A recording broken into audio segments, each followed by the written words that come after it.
J'ai traversé le pays pour leurs 40 ans de mariage, mais ils m'ont chassé et rejeté mon cadeau. Je suis reparti.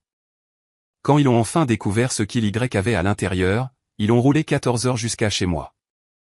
Je m'appelle Florence Mercier. J'ai 31 ans. Pour le 40e anniversaire de mariage de mes parents, j'ai traversé tout le pays en avion avec un cadeau emballé dans du papier doré. Avant même que je puisse m'asseoir, ma mère m'a regardé et a dit « Nous ne t'avons pas invité. C'est ta sœur qui a organisé ça. » Puis, mon père a poussé mon cadeau hors de la table et a déclaré « Nous ne voulons rien venant de la fille qui nous a abandonnés. » J'ai ramassé le paquet et je suis parti. Lorsqu'ils ont découvert ce qu'il y avait à l'intérieur, ce que cela m'avait coûté, ce que cela signifiait et qui payait réellement pour le toit au-dessus de leur tête, ils ont conduit 14 heures d'affilée jusqu'à ma porte. J'ai grandi à Saint-Amand, une petite ville d'environ 4000 habitants, à quelques âmes près qui sont partis pour ne jamais revenir. Mon père, Gérard Mercier, réparait des tuyauteries pour gagner sa vie. Ma mère, Juliette, travaillait à temps partiel à la supérette sur la départementale 31, et ma sœur aînée, Valérie, de 4 ans mon aînée, était le soleil autour duquel toute la maison orbitait. Je ne dis pas cela avec amertume. Je le dis parce que c'est vrai. Valérie était bruyante là où j'étais silencieuse. Elle racontait des histoires au dîner pendant que je débarrassais les assiettes. Lorsqu'elle rapportait des bulletins scolaires accompagnés d'un discours, je rapportais les mêmes notes et les laissais sur le comptoir. Papa brandissait ceux de Valérie en disant « Ça, c'est ma fille ». Les miens restaient sur le comptoir jusqu'à ce que maman les range. Papa avait cette phrase qu'il répétait lors des barbecues en famille. Il pointait sa bière vers Valérie, puis vers moi, et disait « Valérie a eu le cerveau. Florence a eu. » Eh bien, Florence et Florence. Tout le monde riait. Je riais aussi. J'avais 8 ans la première fois que je l'ai entendu. J'en avais 18 la dernière fois. La blague n'a jamais changé. Le public non plus. J'ai fait une école d'infirmière, j'ai obtenu mon diplôme, j'ai reçu une offre d'emploi à Lyon, et j'ai emballé tout ce que je possédais dans 2 valises et un carton. Le matin de mon départ, papa réparait un tuyau sous l'évier de la cuisine. Je me suis tenu dans l'encadrement de la porte et j'ai dit « Au revoir, papa ». Il n'est pas sorti de sous l'évier, il a juste dit « Bien ». Une bouche de moins à nourrir. C'était le 15 juin, le jour de mon anniversaire. Je ne suis pas parti parce que j'avais cessé de les aimer. Je suis parti parce que rester signifiait disparaître, et j'étais déjà à moitié effacé. La première année à Lyon, j'appelais à la maison tous les dimanches à 19 heures précises. Maman décrochait parfois. Papa jamais. La deuxième année, les appels tombaient sur la messagerie plus souvent qu'autrement. J'ai envoyé un SMS à Valérie à ce sujet. « Ils sont occupés », a-t-elle répondu. Ne le prends pas personnellement. Puis une semaine plus tard, tu sais comment est papa. Il pense que tu nous as abandonnés. J'envoyais des cadeaux d'anniversaire, des colis pour Noël et une écharpe tricotée main que j'avais mis 3 week-ends à faire pour maman. Je n'ai jamais eu de nouvelles. Quand j'ai demandé à Valérie, elle a soupiré et a dit « Je crois qu'ils l'ont jeté sans l'ouvrir. » Florence, je suis désolé. Cette phrase s'est posée sur ma poitrine comme une pierre. Puis, un jour de novembre, tante Martine, la jeune sœur de maman, m'a appelé. Nous parlions de tout et de rien quand elle a dit « Au fait, ta mère adore l'écharpe que tu as envoyée. Elle la porte tous les dimanches à la messe. » Je suis restée silencieuse. Florence, tu es là. Martine. Valérie m'a dit qu'il l'avait jetée. Longue pause. Puis Martine a dit très prudemment « Ce n'est pas ce qui s'est passé. » Je ne l'ai pas poussée à en dire plus. Pas ce jour-là. Mais quelque chose a changé en moi. Une fissure dans l'histoire qu'on m'avait racontée, juste assez large pour laisser passer la lumière. J'ai commencé à prêter plus d'attention aux choses que Valérie disait par rapport à la réalité. Et le fossé entre les deux ne cessait de s'élargir. Je n'avais encore aucune preuve, juste un sentiment. Le genre qu'on a quand quelqu'un réarrange les meubles de votre vie en vous disant que ça a toujours été comme ça. Florence, il ne pense juste pas beaucoup à toi, avait dit Valérie une fois. Je suis désolé. Elle disait beaucoup « je suis désolé ». Ça n'a jamais eu l'air sincère. L'appel est arrivé un mardi de mars, il y a 5 ans. J'avais 26 ans, je faisais une double garde aux soins intensifs quand mon téléphone a vibré avec le nom de tante Martine. Sa voix était tendue. Ma chérie, je dois te dire quelque chose. Tes parents ont 3 mois de retard sur le prêt immobilier. La banque a envoyé un dernier avis. Je me suis appuyé contre le mur du couloir. C'est grave à quel point? Assez grave pour qu'ils puissent perdre la maison d'ici l'été. Est-ce que Valérie le sait? Valérie leur a dit qu'elle s'en occupait. Pause. Mais je n'ai vu aucun paiement passer et ton père refuse d'en parler. Tu sais comment il est. Ce soir-là, je me suis assise dans mon appartement et j'ai fixé le mur pendant 1 heure. Puis j'ai appelé la banque. Le Crédit Régional de Saint-Amand. J'ai demandé à parler au responsable des prêts immobiliers. Ils m'ont transféré à un homme nommé Monsieur Lefebvre. Directeur d'agence. Voix calme. Patient. J'ai expliqué qui j'étais. J'ai demandé le statut du compte. Il a confirmé, 3 mois de retard. Procédure de saisie entamée. Puis il a dit quelque chose qui m'a glacé. En fait, quelqu'un d'autre a appelé la semaine dernière en prétendant être un membre de la famille, disant qu'ils allaient régler ça. Il a marqué une pause. Mais ils n'ont jamais donné suite avec un paiement. Je savais exactement qui c'était. Valérie avait appelé, fait la promesse, et n'avait jamais envoyé un centime. C'était la première fois que je réalisais que ma sœur n'était pas seulement négligente. Elle était calculatrice. J'ai dit à Monsieur Lefebvre que je voulais mettre en place des virements automatiques depuis mon compte, mensuellement, de manière anonyme. Ne dites à personne que les paiements viennent de moi, ai-je dit. Ni à mes parents, ni à ma sœur, personne. Il a accepté. Et j'ai appelé Martine et j'ai dit 5 mots, ne dis rien à personne. Surtout pas à Valérie. 2300 € par mois. Voilà à quoi ressemble l'amour invisible. Je gagnais correctement ma vie en tant qu'infirmière coordinatrice dans un hôpital à Lyon. Correctement, pas richement. Après le loyer, les courses, mon prêt étudiant et le nouveau paiement du crédit de mes parents, il me restait environ 200 € par mois pour tout le reste. Alors, j'ai fait des choix. Pas de vacances, pas de restaurant. J'achetais mes vêtements chez Emmaüs et mes meubles dans des vide-greniers. Quand ma voiture a eu besoin de nouveaux pneus, j'ai pris les moins chers et je roulais lentement sous la pluie. Thomas Renaud, mon petit ami, un menuisier aux mains sûres et au regard calme, a compris ce que je faisais au bout de 3 mois. Je ne lui avais rien dit. Il a juste remarqué que j'avais arrêté d'acheter du café sur le chemin du travail. Et puis il a remarqué le tableau Excel sur mon ordinateur portable. Et puis il s'est assis sur le lit et a dit, c'est la maison, n'est-ce pas? J'ai hoché la tête. Il n'a pas dit que j'étais folle. Il n'a pas dit que je devrais arrêter. Il a dit, d'accord, je réparerai la rambarde du balcon moi-même pour qu'on n'ait pas à payer quelqu'un. C'était Thomas. Pas de discours, juste du bois et un niveau à bulles. Pendant 5 ans, j'ai fait des heures supplémentaires. J'ai pris les jours fériés, les week-ends, les nuits. Je ne me plaignais pas. Chaque mois, 2300 € quittaient mon compte et atterrissaient sur le crédit immobilier de mes parents. Et chaque mois, le solde diminuait un peu. Mes parents n'ont jamais appelé, pas une fois. Pas pour mon anniversaire, pas pour Noël, pas quand j'ai été promu. Mais le crédit restait à jour, les avis de saisie ont cessé, et la maison de la rue des Érables est restée debout. Je n'ai jamais demandé de merci, mais je ne savais pas que quelqu'un d'autre se faisait déjà remercier pour ce que je faisais. Tante Martine était ma seule fenêtre sur ce qui se passait à Saint-Amand. Elle m'appelait toutes les quelques semaines, prenant soin de ne pas trop en dire, ni trop peu. Mais un soir, environ 2 ans plus tard, sa voix semblait différente, plus dure. « Je dois te dire quelque chose », a-t-elle dit. « Et tu ne vas pas aimer ça. » Valérie avait dit à mes parents que c'était elle qui payait le crédit. Pas qu'elle aidait, pas qu'elle contribuait, mais qu'elle payait tout. Selon Martine, papa s'est levé lors d'un repas de famille, la table pleine de cousins, d'oncles, de voisins, et a levé son verre. À Valérie, a-t-il dit. La seule qui se soucie vraiment de cette famille. Tout le monde a applaudi. Maman a pleuré. Valérie a souri et a dit, ce n'est rien, papa.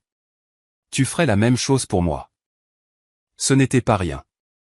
C'était 2300 € par mois qui provenaient de mon compte courant à Lyon. Chaque centime était à moi. Et ma sœur était assise dans la salle à manger de mes parents, absorbant le mérite comme un bain de soleil. Mais c'est devenu pire. Martine m'a dit que Valérie utilisait ce nouveau statut, ce badge d'héroïne emprunté, pour convaincre papa de mettre son nom sur leur compte bancaire pour la laisser gérer les finances familiales.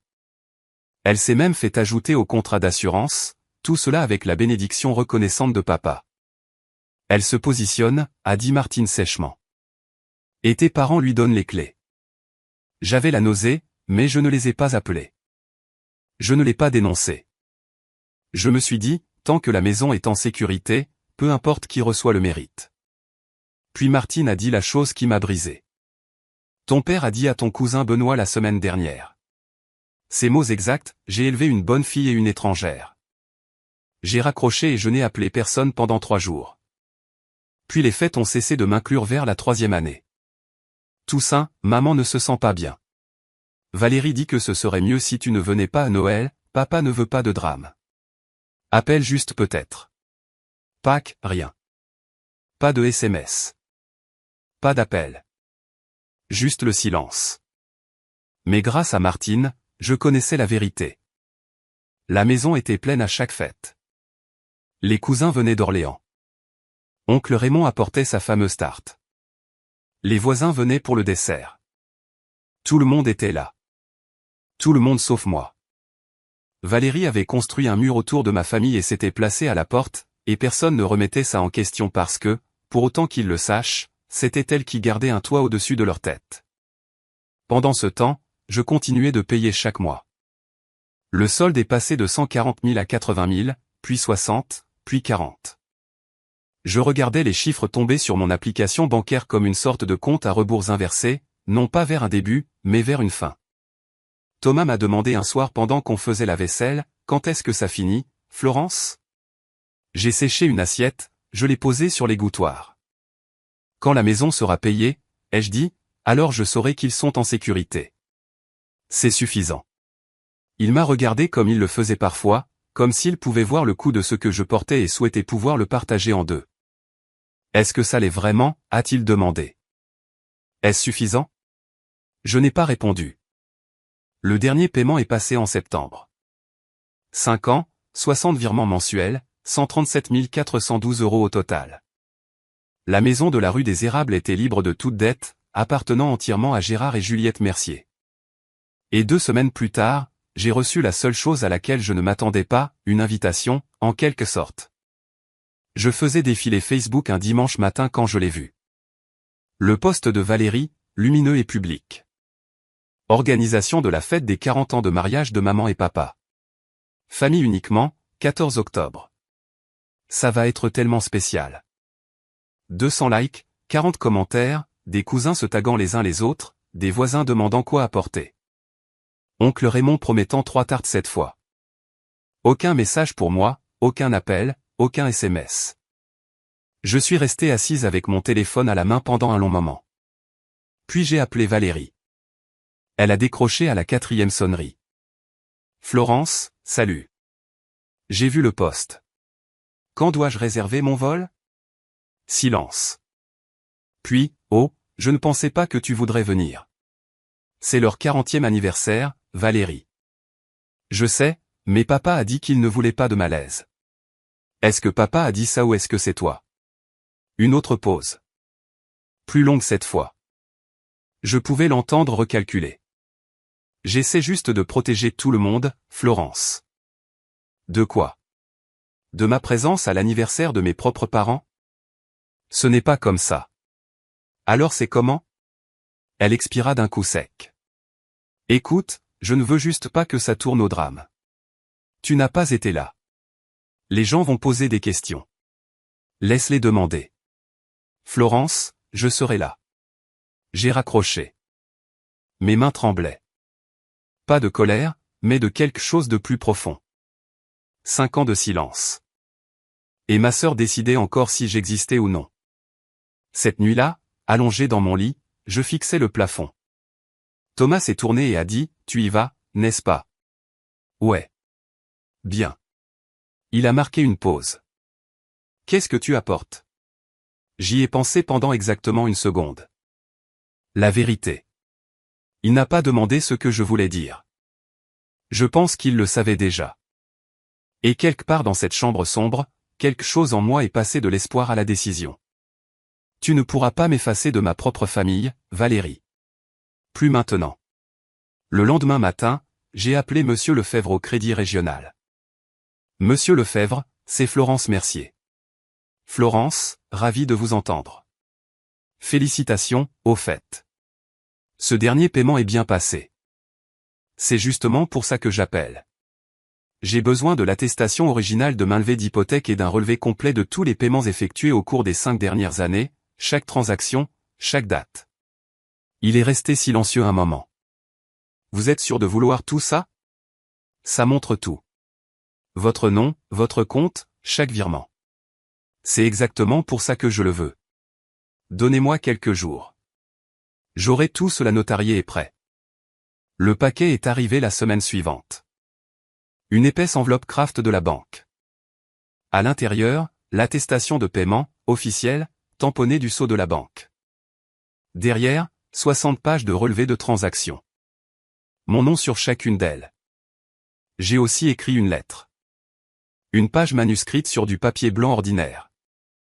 Je ne vous dirai pas ce qu'elle disait. Pas encore. Mais je dirai ceci, il m'a fallu 4 essais pour la finir sans pleurer. Et quand je l'ai finalement scellée, mes mains étaient stables. J'ai tout mis dans une boîte, une belle, solide, achetée au magasin de loisirs créatifs. Puis je l'ai emballée dans du papier doré. Pas parce que je suis sophistiqué, mais parce que c'était la couleur du mariage de mes parents. Il y a 40 ans, leur gâteau avait des rubans dorés. Maman en a gardé un dans sa boîte à bijoux pendant des décennies. Je pensais qu'elle s'en souviendrait.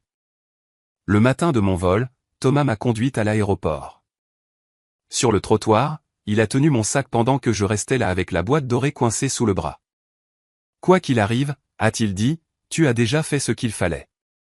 5 ans à faire ce qu'il fallait. Je l'ai embrassé et je suis entré. Je ne savais pas alors que je serais de retour en moins de 24 heures sans la boîte.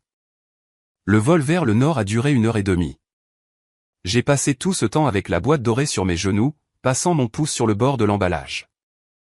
J'ai loué une voiture à l'aéroport, une petite berline grise, et j'ai conduit vers l'est sur l'autoroute jusqu'à ce qu'elle se rétrécisse en route départementale et que le paysage se transforme en ces plaines vertes et plates typiques de la région.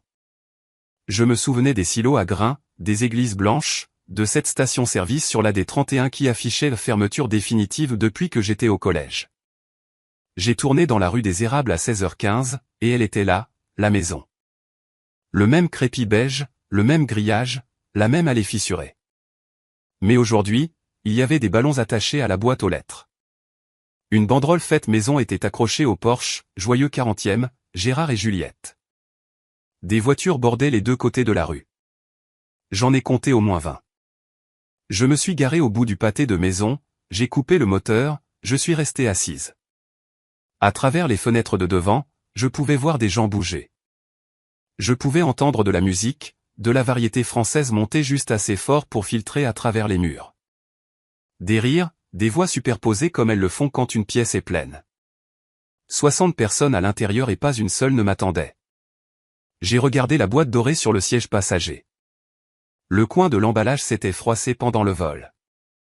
Je l'ai lissé du bout du doigt. Et s'il ne voulait toujours pas de moi?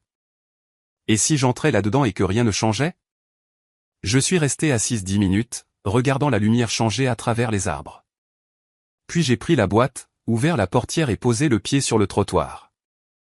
La porte d'entrée était à 30 mètres. Elle aurait tout aussi bien pu être à 3000 km. Puis j'ai ouvert la porte moustiquaire et je suis entré. Le salon avait été réaménagé. Des tables poussées ensemble en forme de L, couvertes de nappes blanches. Des chaises pliantes empruntées à la salle des fêtes bordaient chaque mur. Des compositions florales trônaient sur chaque surface plane.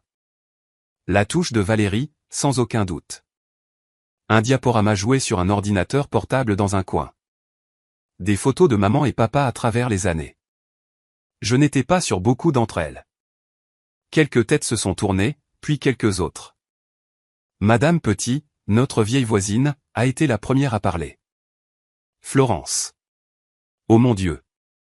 On ne t'a pas vu depuis des années. Elle l'a dit assez fort pour que la moitié de la salle entende. Les conversations se sont atténuées. Les fourchettes se sont figées. Les yeux sont passés de moi à la boîte dorée dans mes mains, puis sont revenus à moi. J'ai scanné la pièce. Oncle Raymond près du buffet. Cousin Benoît près de la fenêtre. Une douzaine de visages que je reconnaissais à moitié et une douzaine que je ne connaissais pas. Puis je l'ai trouvée. Tante Martine. Elle se tenait près de la porte de la cuisine avec un verre de jus de fruits. Et au moment où elle m'a vu, sa main s'est figée à mi-chemin de sa bouche. Mais ses yeux sont tombés sur la boîte, puis se sont écarquillés. Elle savait. Elle savait exactement ce que je portais. Nous nous sommes regardés à travers la pièce. 5 années de secrets échangés en un seul regard.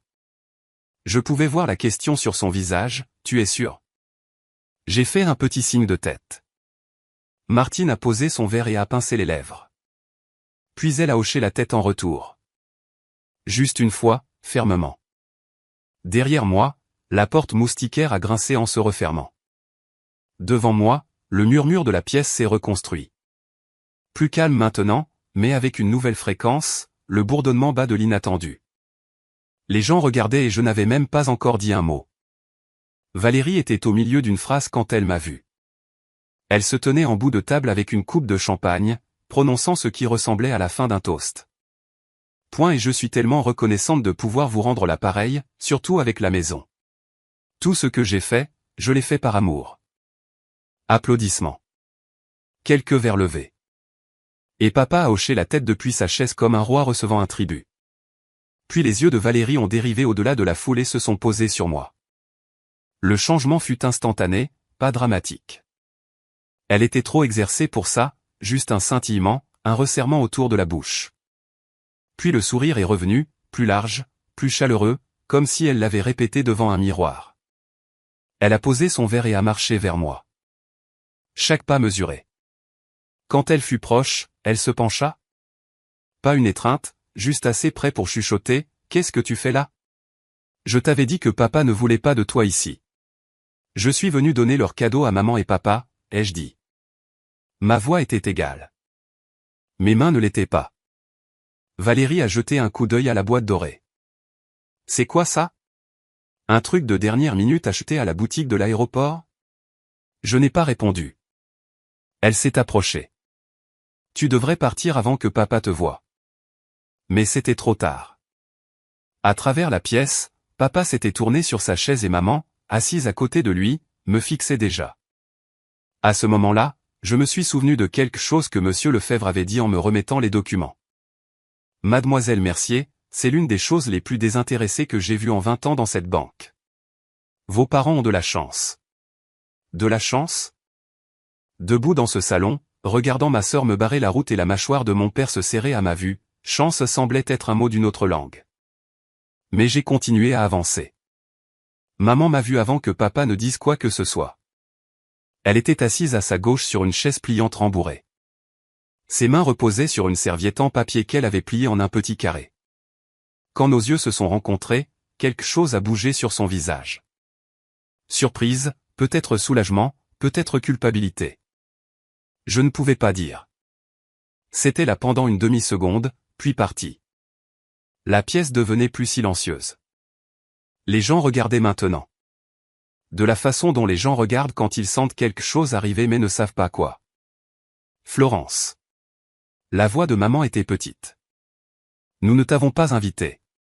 C'est ta sœur qui a organisé ça. 60 personnes l'ont entendu. Je le sais parce que je pouvais sentir chaque paire d'yeux se poser sur moi en même temps. Le silence n'était pas vide. Il était épais. Il appuyait sur ma peau. Je sais, ai-je dit. Je suis venu quand même. J'ai quelque chose pour toi et papa. Maman a regardé papa. Papa m'a regardé. Je ne sais pas ce que je m'attendais à voir sur son visage. De la surprise, peut-être? De la curiosité? Quelque chose d'humain? Ce que j'ai eu, c'était de la pierre. Sa bouche fixée en une ligne plate, ses yeux plissés, et ses bras croisés sur le devant de sa chemise du dimanche repassée comme une grille qui se referme. Il n'avait encore rien dit, mais son corps disait tout. Derrière moi, Je pouvais sentir Valérie se rapprocher. À côté de moi, le bourdonnement calme de 60 personnes décidant de détourner le regard ou de se pencher en avant. Tante Martine n'avait pas bougé de sa place près de la cuisine, mais je pouvais sentir qu'elle me regardait comme un phare regarde un bateau en mauvaise mer. J'ai fait un autre pas vers la table, vers mes parents. La boîte dorée semblait plus lourde qu'elle ne l'avait été dans la voiture. Je ne suis pas venu pour causer des problèmes, ai-je dit. Je suis venu parce que c'est votre 40e anniversaire et que je suis votre fille. Les yeux de papa sont tombés sur la boîte et sa mâchoire s'est serrée. J'ai posé la boîte sur la table, juste entre la composition florale et le gâteau d'anniversaire avec ses lettres en glaçage doré. L'emballage a attrapé la lumière du plafond et a brillé juste une seconde comme quelque chose de précieux. Papa l'a fixé. Sa mâchoire travaillait de gauche à droite, comme elle le faisait toujours quand il montait en pression. Puis il a tendu la main et l'a poussée. Pas doucement, pas un coup de coude. Une poussée franche de la paume qui a envoyé la boîte glisser sur la nappe et tomber du bord. Elle a heurté le sol avec un bruit sourd. Un coin du papier doré s'est déchiré. La salle a halté. Pas bruyamment, plus comme 60 personnes inspirant en même temps. Nous ne voulons pas de tes babioles bon marché. La voix de papa était forte. Assez forte pour le dernier rang, pour les cousins près de la fenêtre, pour les voisins près de la porte. Il voulait que tout le monde entende. Tu te pointes quand ça te chante, tu disparais pendant des années et tu penses qu'une boîte arrange tout? N'est pas bougé. Il a pointé Valérie du doigt. Ta sœur a été là. Valérie a payé pour cette maison. Elle a organisé cette fête. Elle était présente. Où étais-tu? Valérie se tenait derrière lui, bras croisés, menton levé. Elle ne parlait pas. Elle n'avait pas à le faire. Son visage disait tout. Ce regard prudent et exercé de quelqu'un qui avait déjà gagné et qui regardait juste l'autre quand le réalisait. Quelques invités ont bougé sur leur siège. Madame Petit regardait ses genoux. Oncle Raymond a posé sa fourchette. Cousin Benoît a fait un pas en arrière comme si l'air près de la table avait tourné. J'ai regardé mon père. Mes yeux brûlaient. Ma gorge était serrée. Mais ma voix, quand elle est sortie, était stable, et je savais exactement ce que j'allais faire. Je me suis penché et j'ai ramassé la boîte. Le coin déchiré du papier doré pendait. Je l'ai remis en place avec mon pouce, soigneusement. Comme on ajusterait le pansement d'un enfant.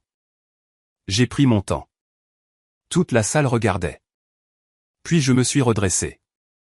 J'ai regardé mon père. J'ai regardé ma mère. J'ai regardé Valérie. Je ne suis pas venu ici pour mendier, ai-je dit. Je suis venu vous donner quelque chose pour lequel j'ai travaillé pendant 5 ans, mais je ne resterai pas ici à me faire humilier pour vous avoir aimé. Personne n'a bougé. Je me suis retourné, j'ai marché devant les chaises pliantes, devant le diaporama qui faisait toujours défiler de vieilles photos, devant oncle Raymond les mains sur les genoux et madame Petit pressant une serviette sur sa bouche. 60 personnes, et pas une seule n'a dit un mot. Pas une seule ne s'est levée. Le seul bruit était mes chaussures sur le parquet et la chanson de variété qui jouait toujours depuis l'enceinte dans le coin comme si elle n'avait pas reçu le mémo. Tante Martine se tenait près de la porte d'entrée. Quand je l'ai atteinte, elle m'a attrapé le bras. Pas fort, juste assez pour m'arrêter. Elle a regardé la boîte, puis moi. Ses yeux étaient pleins et féroces. Laisse-la moi, a-t-elle chuchoté. Fais-moi confiance. J'ai hésité. Tout en moi voulait la ramener chez moi, la fourrer dans un placard et ne plus jamais penser à Saint-Amand. Mais la main de Martine était ferme, et ses yeux disaient ce que sa bouche ne disait pas, je me suis tu assez longtemps. J'ai placé la boîte dorée dans ses mains. Puis j'ai franchi la porte d'entrée, descendu les marches du porche et suis sorti dans l'air d'octobre.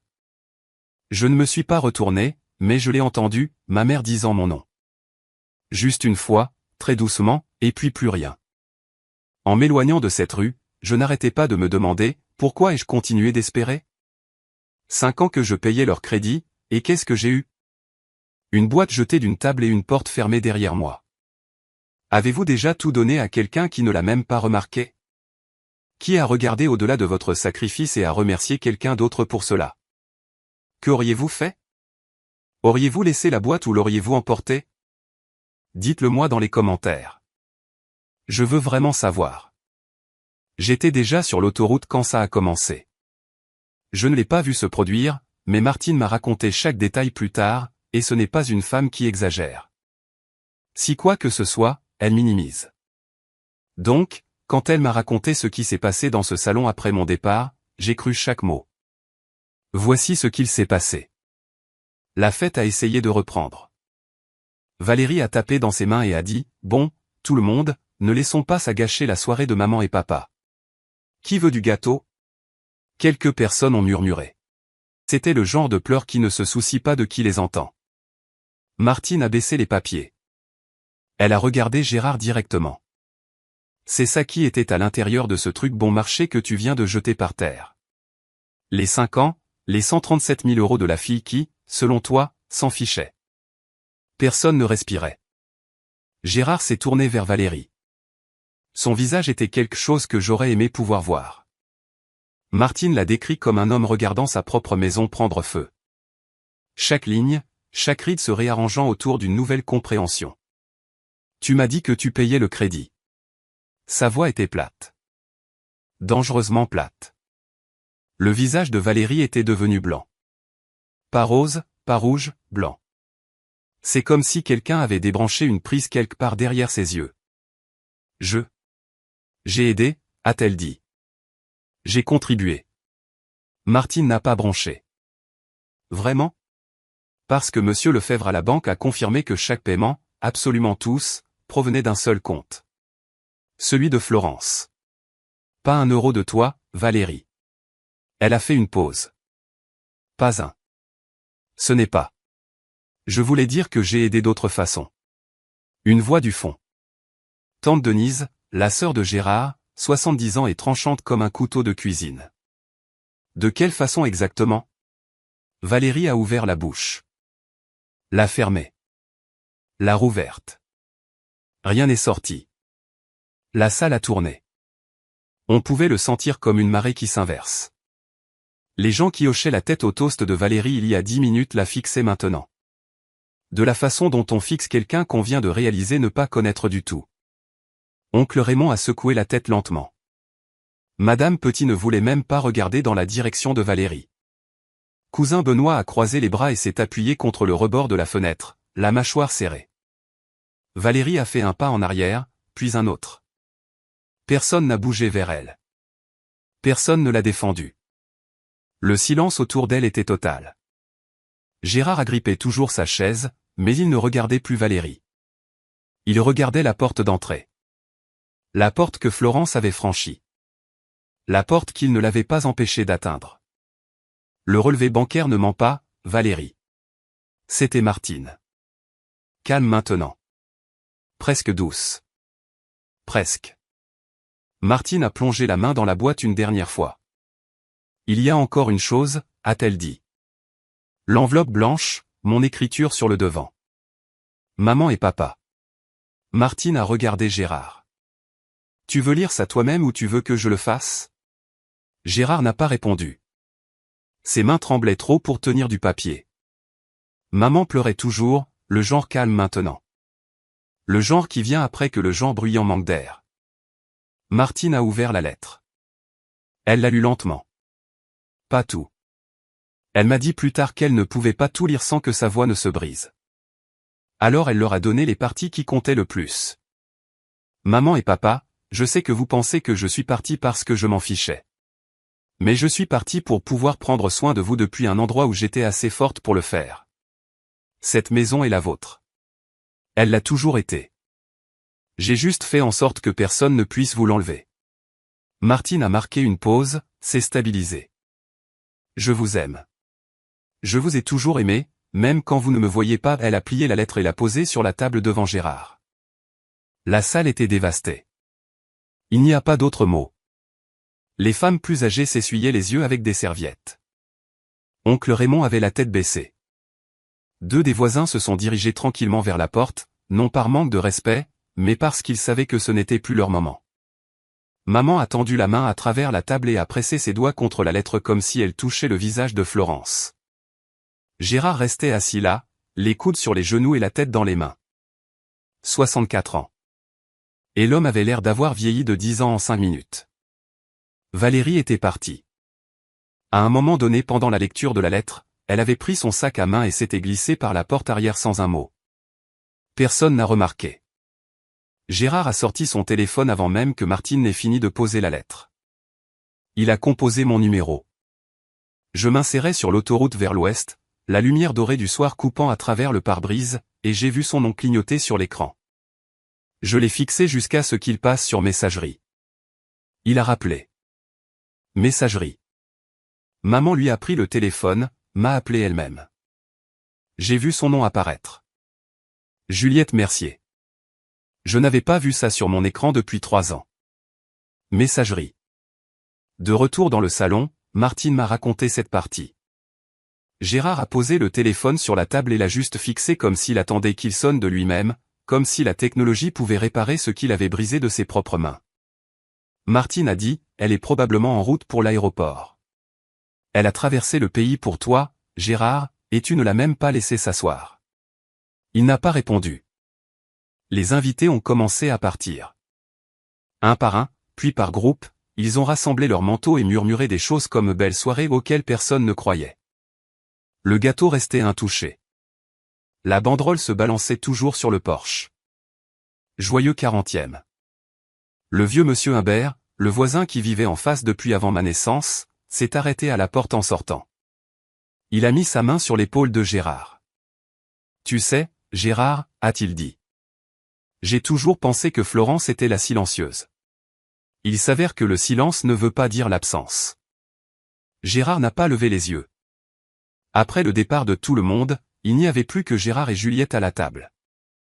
Assiette en carton, nourriture froide, une banderole oscillant dans le courant d'air de la porte moustiquaire, et une lettre d'une fille à qui ils n'avaient pas parlé depuis des années, ouverte sur la table entre eux. Martine m'a dit qu'ils sont restés assis à cette table pendant 3 heures. Juliette n'a pas déplacé la lettre. Elle a gardé sa main dessus comme une encre. Gérard a lu les relevés bancaires, les 60 pages, une par une, passant son doigt sur les colonnes de chiffres. Chaque mois, chaque montant. Mon nom répété 60 fois comme un battement de cœur qu'il avait été trop sourd pour entendre. Vers 23 heures, Martine est rentrée chez elle. Elle avait proposé de rester, mais Gérard l'a renvoyée d'un geste sans lever les yeux. Vas-y, Martine. On a besoin de rester avec ça. À minuit, Gérard a finalement parlé. Je l'ai poussé de la table, Juju. Juliette l'a regardé. J'ai poussé le cœur de ma propre fille hors de la table. Sa voix s'est brisée sur le mot au cœur. Martine m'a dit plus tard qu'elle avait appelé Juliette le lendemain matin. Et Juliette a dit que c'était la première fois en 40 ans de mariage qu'elle entendait Gérard Mercier pleurer. Pas avoir les larmes aux yeux, pleurer. Juliette a mis sa main sur la sienne. Alors on roule, a-t-elle dit. C'est 14 heures de route. Alors on part maintenant. Gérard l'a regardé. Quelque chose est passé entre eux. Pas des mots, pas même une décision. Plutôt une reddition. Le genre qui arrive quand on arrête enfin de combattre la chose qu'on sait déjà être vraie. À 3 heures du matin, Gérard a sorti son pick-up de l'allée et Juliette est montée avec un thermos de café et la boîte dorée réemballée par Martine avant son départ. Ils ont pris la nationale, direction le sud. Ils n'ont pas appelé, pas envoyé de SMS, ils ont juste conduit. Le compteur kilométrique tournait kilomètre après kilomètre dans le noir. Traversant les départements, les régions. 14 heures. À ce moment précis, j'étais à 10 000 mètres d'altitude, volant vers chez moi, fixant le siège vide à côté de moi où se trouvait une boîte emballée d'or. Thomas m'attendait à l'aéroport de Lyon quand je suis sorti du terminal, il n'a pas demandé comment ça s'était passé. Il pouvait le voir sur mon visage. Il a juste pris mon sac, mis son bras autour de mes épaules et m'a accompagné jusqu'à la camionnette. Nous sommes rentrés en silence. Pas le genre inconfortable. Le genre où quelqu'un vous aime assez pour savoir que les mots ne feraient qu'alourdir les choses. Quand nous sommes rentrés, je me suis assise sur le canapé. Je n'ai pas enlevé ma veste. Je n'ai pas allumé les lumières. Je suis juste resté là dans le salon sombre pendant que Thomas verrouillait la porte d'entrée et mettait la bouilloire en marche. Puis ça m'a frappé. Pas lentement, pas comme une vague qui monte, mais comme un mur qui tombe. J'ai pressé mon visage dans le coussin et j'ai pleuré d'une façon dont je n'avais pas pleuré depuis que j'étais enfant. bruyamment, sans grâce, en tremblant.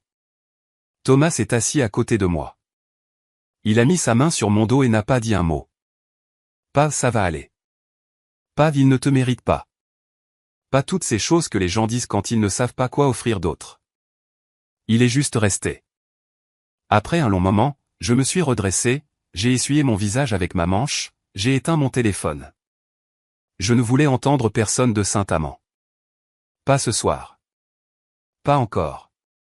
Le lendemain matin, j'ai fait ce que je fais toujours.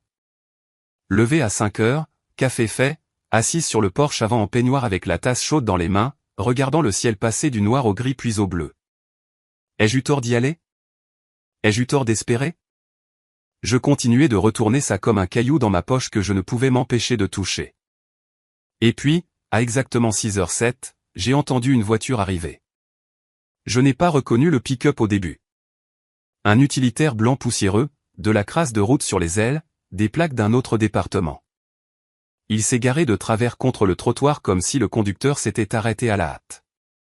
Le moteur a tic-taqué dans le calme du matin. Puis la portière du conducteur s'est ouverte et mon père en est sorti.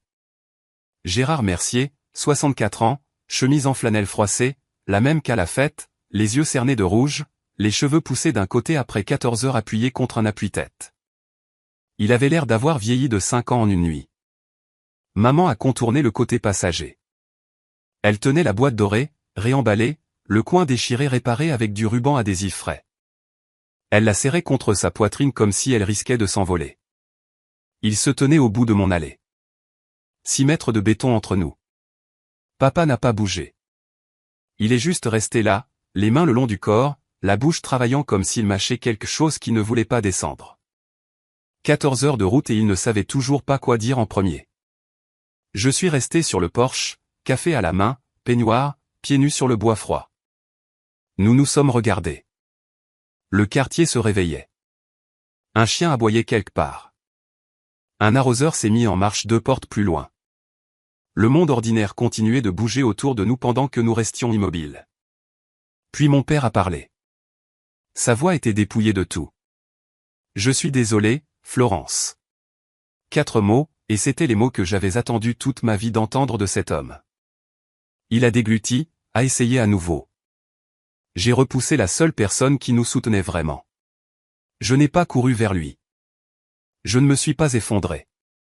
Je suis resté sur mon porche avec mon café qui refroidissait, et j'ai laissé ces mots atterrir là où ils devaient atterrir. Maman a craqué la première. Elle a remonté l'allée avec la boîte toujours pressée contre elle, les larmes coulant déjà. Elle s'est arrêtée au bas des marches du porche. Elle n'a pas essayé de monter. Elle a attendu. Je savais. Sa voix était à peine là. Au fond, je savais que Valérie ne disait pas la vérité. J'ai vu des choses qui ne collaient pas. Et je me suis dit que ce n'était pas ma place de questionner, mais j'avais peur. Peur de ton père. Peur de perdre Valérie. Peur de tout. Elle a levé les yeux vers moi. J'ai laissé ton père pousser ton cadeau de la table, Florence. Devant tout le monde et je suis restée assise là. Je sais, maman. Je ne me le pardonnerai jamais. Je l'ai regardé longuement. La boîte dans ses bras, le scotch sur le coin, les cernes sombres sous ses yeux. Puis je me suis écarté et j'ai tenu la porte ouverte. Entrez, ai-je dit, tous les deux. Ce n'était pas chaleureux. Je veux être honnête à ce sujet. Je ne suis tombé dans les bras de personne. J'ai fait du thé. J'ai sorti des tasses. J'ai bougé dans ma propre cuisine avec l'efficacité constante d'une femme qui a passé 5 ans à prendre soin des gens sans être remerciée. Et puis j'ai laissé ce rythme me porter parce que c'était la seule chose qui empêchait mes mains de trembler. Thomas est sorti de la chambre, a dit un bonjour discret, a serré la main de Gérard, et a disparu dans le garage. Il savait que ce n'était pas sa conversation. Nous nous sommes assis à ma table de cuisine, la table à 4 € achetée dans un vide-grenier sur laquelle j'avais mangé un millier de dîners silencieux, et j'ai dit la chose que je portais depuis encore plus longtemps que le crédit immobilier. Je vous aime, mais je ne retournerai pas à être invisible. Maman a hoché la tête, rapidement et de manière brisée, et papa a juste regardé ses mains. Je suis contente que vous soyez venu, ai-je dit. Mais venir une fois n'efface pas 5 ans de silence. Papa a hoché la tête. Il n'a pas argumenté, n'a pas expliqué, ne m'a pas dit que j'étais injuste. Cela, plus que les excuses, m'a dit que quelque chose avait réellement changé. Au cours de l'heure suivante, ils m'ont raconté ce qui s'était passé après que j'ai quitté la fête. Les nouvelles ont voyagé comme elles le font toujours dans une petite ville, vite et sans pitié. Le dimanche matin, la moitié de Saint-Amand savait que Valérie Mercier avait menti sur le fait de payer le crédit de ses parents. Le lundi, l'autre moitié le savait. Le groupe de prière de l'église, la supérette, le café sur la place où papa allait tous les matins. Les gens n'ont pas confronté Valérie directement. Ils n'ont pas eu à le faire. Ils ont juste arrêté d'appeler, arrêté de faire signe, arrêté de lui garder une place. Dans une ville de 4000 habitants, le silence est son propre verdict. Gérard m'a dit qu'il avait retiré le nom de Valérie de tous les comptes joints. Il est allé à la banque ce mardi-là, s'est assis en face de Monsieur Lefebvre, qui a géré ça sans un seul « je vous l'avais bien dit », et a signé les papiers lui-même. Elle avait accès à des choses auxquelles elle n'aurait pas dû, a dit papa doucement. C'est ma faute. Ils ont aussi engagé un notaire local pour auditer tout ce que Valérie avait touché. C'était par précaution, a dit papa, mais l'expression sur son visage me disait qu'il avait peur de ce qu'ils allaient trouver. Valérie, de son côté, a envoyé un SMS groupé à toute la famille 3 jours après la fête. Un long message tortueux sur la façon dont Martine avait manipulé la situation et monté tout le monde contre elle. Elle se qualifiait de vraie victime. Personne n'a répondu. Martine m'a envoyé une capture d'écran et une seule ligne, toute la ville parle, pas de l'argent, mais du genre de personne que tu es. Je l'ai lu 2 fois. Puis j'ai posé mon téléphone et je suis retourné travailler. Avant qu'ils ne partent, je les ai fait asseoir une dernière fois. Le thé était froid à ce moment-là. Le soleil du matin avait traversé le sol de la cuisine et atteint le mur opposé. Nous parlions depuis 3 heures, et la plupart du temps, c'était eux qui parlaient. J'avais écouté. Maintenant, c'était mon tour. Si on doit reconstruire ça, ai-je dit, j'ai besoin de quelque chose. Papa s'est redressé sur sa chaise. Maman a croisé les mains. J'ai besoin que vous m'appeliez, pas seulement quand quelque chose ne va pas. Régulièrement. J'ai besoin d'avoir de vos nouvelles parce que vous le voulez, pas par culpabilité. Papa a hoché la tête. J'ai besoin que vous arrêtiez de laisser une seule personne décider qui est dans cette famille et qui ne l'est pas. Ça vaut pour Valérie et ça vaut pour n'importe qui d'autre. Un autre hochement de tête. Et j'ai besoin que vous ne laissiez plus jamais personne parler à ma place. Si vous voulez savoir comment je me sens, demandez-moi. Pas à ma sœur, pas à un voisin, à moi. La cuisine était silencieuse. Le réfrigérateur ronronnait. Quelque part dehors, la scie de Thomas a démarré dans le garage. Un bourdonnement lointain à travers le mur. Papa s'est raclé la gorge. Est-ce que je peux? Il s'est arrêté. A recommencé. Est-ce que je peux te serrer dans mes bras? Je l'ai regardé longuement. Cet homme qui m'avait appelé une bouche de moins à nourrir, qui avait poussé mon cadeau d'une table devant 60 personnes, qui avait conduit 14 heures à travers la nuit avec les yeux rouges et une voix brisée pour se tenir dans mon allée et dire 3 mots. Je me suis levé, j'ai contourné la table et je l'ai laissé me tenir. Ce n'était pas encore le pardon. Je veux être clair là-dessus. C'était une porte que j'ai choisi de laisser ouverte, et il y a une différence. Je n'ai pas besoin que tu rattrapes le passé, ai-je dit dans son épaule. J'ai besoin que tu sois présent pour l'avenir. Il m'a serré plus fort. C'était il y a 3 mois. Papa appelle tous les dimanches maintenant, à 19h précise. Parfois on parle 1 heure. Parfois c'est 10 minutes sur la météo et ce que Thomas construit dans le garage, mais il appelle chaque semaine. Il n'en a pas manqué un. Maman envoie des cartes manuscrites. Ce ne sont pas de longues lettres, juste de petits mots sur le papier à lettres florales qu'elle utilise depuis que je suis gamine. Je pense à toi. J'ai vu un rouge-gorge aujourd'hui et je me suis souvenu que tu les aimais. De petites choses, des choses vraies. Ils ont pris l'avion pour venir nous voir à Noël. La première fois que l'un ou l'autre prenait l'avion en 20 ans. Papa a agrippé la coudoir tout le vol. Maman a apporté des biscuits faits maison emballés dans 3 couches de papier bulle. Nous avons dîné à ma table de vide-grenier à 4 € et personne n'a mentionné la chaise vide où Valérie aurait pu s'asseoir. Valérie? Les gens demandent de ses nouvelles. Je ne l'ai pas coupée de ma vie. Ce n'est pas le but. J'ai juste arrêté de courir après elle. Si elle veut être dans ma vie, elle sait où me trouver. Mais elle ne peut plus réécrire l'histoire. Je suis retourné travailler à l'hôpital le lundi après que tout cela soit arrivé. J'ai pointé, vérifié les constantes, changé les perfusions. Le monde ne s'arrête pas parce que votre famille vous voit enfin. Il continue juste et vous avancez avec lui. Thomas m'a demandé un soir pendant qu'on faisait la vaisselle. Même endroit, même question, poids différent derrière. Alors, est-ce que ça valait le coup? Tout ça? C'est 5 ans. J'ai posé une assiette sur l'égouttoir. Même égouttoir, même assiette, même vie, mais différente chaque mois. Je ne vous dis pas de payer le crédit immobilier de quelqu'un pour gagner son amour. Ce n'est pas la leçon. La leçon est plus simple. Ne laissez personne vous convaincre que votre gentillesse vous rend faible. Et ne laissez jamais personne d'autre raconter votre histoire. Je n'ai pas reconquis mes parents avec de l'argent. Je les ai reconquis en refusant de disparaître. Quand je raconte cette histoire, je me demande encore, aurais-je dû dire la vérité plus tôt? Si j'avais appelé mes parents il y a 5 ans et dit, c'est moi. C'est moi qui paie votre crédit. Peut-être que rien de tout cela ne serait arrivé. Peut-être que papa m'aurait cru. Ou peut-être que Valérie aurait trouvé un moyen de tordre ça aussi. Qu'en pensez-vous? Aurais-je dû le dire à mes parents dès le début? Ou est-ce que garder le silence était la bonne décision? J'ai fait des allers-retours là-dessus 100 fois, et je n'ai toujours pas de réponse claire. Dites-le moi dans les commentaires. J'aimerais honnêtement savoir ce que vous auriez fait différemment. C'est mon histoire. Que vous ayez été la Florence de votre famille ou que vous connaissiez quelqu'un qui l'a été, j'espère que cela vous rappelle qu'être silencieux ne signifie pas être faible. Parfois, les gens qui font le moins de bruit portent le plus de poids.